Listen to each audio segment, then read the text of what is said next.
Community banking was never meant to blend in. It was meant to build trust, build culture, and build something that lasts. I'm Susan Guess, and this is Built to Matter, a podcast about brand, leadership, and building institutions and lives that leave a legacy. One of the questions community banks often ask is, how do you connect with the next generation? How do you build relationships with young people in a world where everything moves quickly, where loyalty is harder to earn, and where financial institutions can sometimes feel distant? 10 years ago, we decided to answer that, and it wasn't advertising. It was involvement. That's how the Teen Ambassador program began. The idea was simple. Invite high school students to represent the bank in the community. They would volunteer, they would help at events, they would participate and represent us on social media. They would become the voice of their generation inside the bank. What we didn't realize at the time was just how much the program would grow. Today, nearly 400 students have gone through the Teen Ambassador program, and many of them are still connected to the bank today. One thing people may not realize is that the program didn't start the way it looks today. In the beginning, it was actually difficult to recruit students. The first year, we opened it up from middle school through high school just to build participation. Many of the first ambassadors were employees' children. We were simply trying to get started. But something interesting happened over that time. The students who participated told their friends. They shared their experiences. They talked about the volunteer work, the opportunities, and the connections they were making. And slowly, the program began to grow. What started as something we had to work to recruit for eventually became something that students wanted to be a part of. Today, it's highly competitive. There was a year we had 5 applications for every student we accepted, and that shift told us something important. When young people feel like they're part of something meaningful, word spreads. In the beginning, we structured the program with incentives. Students could earn rewards for wearing Teen Ambassador shirts at school or to ball games. They could earn incentives for opening accounts, getting debit cards, or for introducing friends to Paducah Bank products and services. But something interesting happened. The students came back to us and they said they didn't want the money. They wanted volunteer hours. They wanted the opportunity to serve. So they gave up the incentive money. And that moment changed the direction of the program because it showed us something important. These students weren't looking for rewards. They were looking for purpose. Another important part of the Teen Ambassador program is education. From the beginning, we didn't want the program just to be about representing the bank. We wanted it to be about preparing students for life. So throughout the program, we bring in speakers and provide educational experiences. We talk about financial literacy, how to manage money, how to build healthy financial habits early, and how to make wise financial decisions. We also talk about responsibility. We invite a local police officer to speak with students about social media, the opportunities it creates, but also the risks that come with it. Because the reality is that decisions made online can follow you for years. We want our ambassadors to understand that their choices matter financially, socially, personally. And when students see that the program is investing in them, not just asking them to represent something, they take it seriously. They show up differently. They lead differently.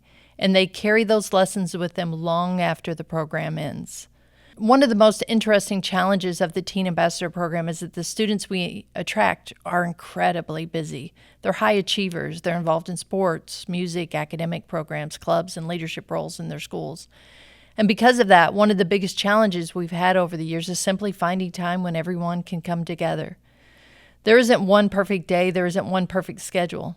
At first, we tried to structure a program more tightly, but over time, we realized something important.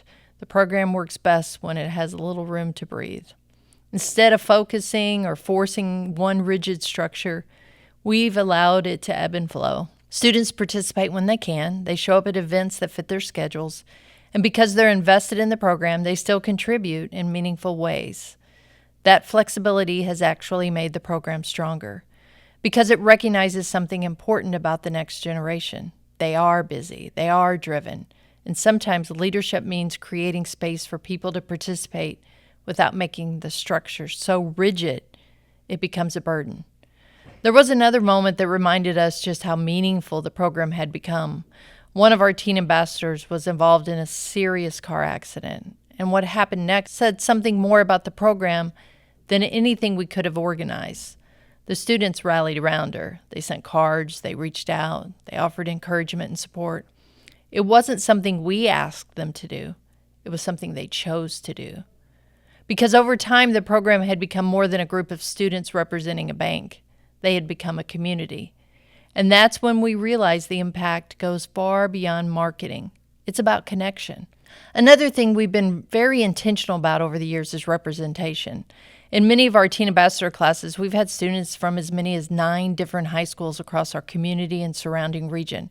And that matters because when you bring students together from schools that might normally compete with one another, something powerful happens. They get to know each other. They begin to appreciate one another's perspectives.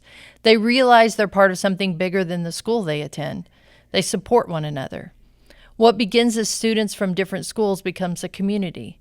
And that's one of the things we're most proud of, because the Teen Ambassador program isn't just building future customers, it's building future community leaders.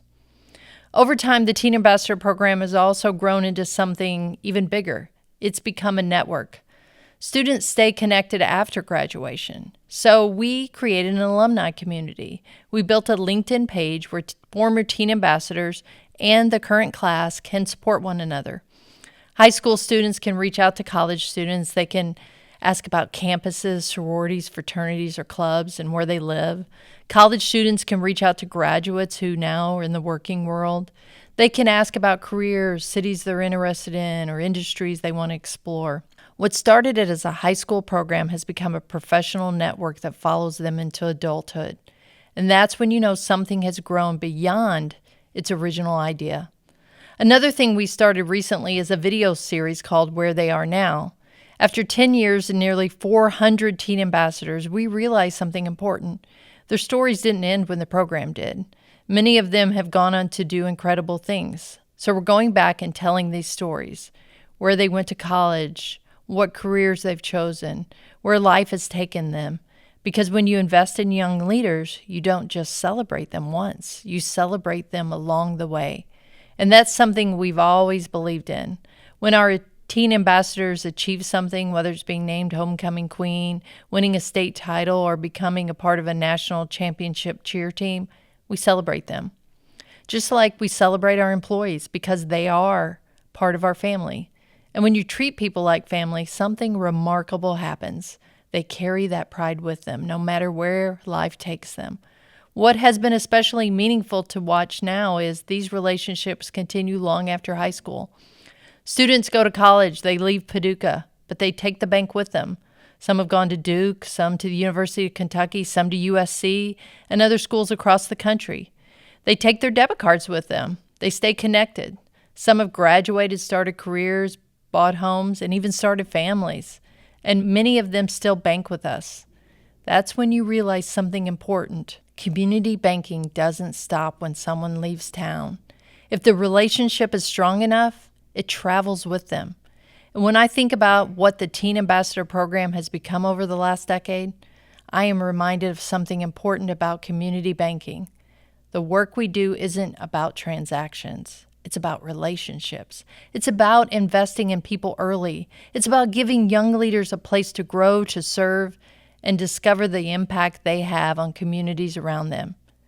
And when you invest in people like that, something remarkable happens.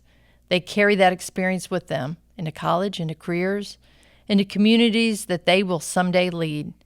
10 years, nearly 400 students, a network that now stretches from high school to college to professional world. That's what happens when you choose to invest in people early, because the strongest institutions don't just serve the next generation, they build it. This is Built to Matter.